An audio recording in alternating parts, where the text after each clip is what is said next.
National Weather Service in Los Angeles, Oxnard, has issued a flash flood warning for eastern and southern Los Angeles County in southwestern California until 3 a.m. Pacific Standard Time Thursday.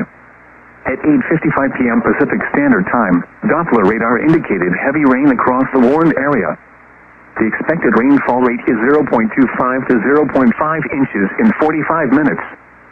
Flash flooding is ongoing or expected to begin shortly. Hazard: flash flooding caused by heavy rain. Source: radar.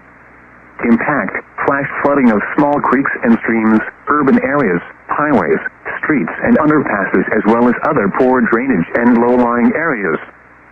Some locations that will experience flash flooding include Long Beach, Whittier, Alhambra, downtown Los Angeles, West Covina, Inglewood, Torrance, Culver City, Hermosa Beach, Redondo Beach, Manhattan Beach, Glendora, Rancho Palos Verdes, San Dimas, Venice, Santa Monica and Pomona. Turn around, don't drown when encountering flooded roads. Most flood deaths occur in vehicles. Be especially cautious at night when it is harder to recognize the dangers of flooding.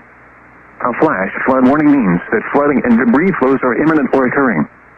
Residents should take immediate precautions to protect life and property. Avoid debris flows.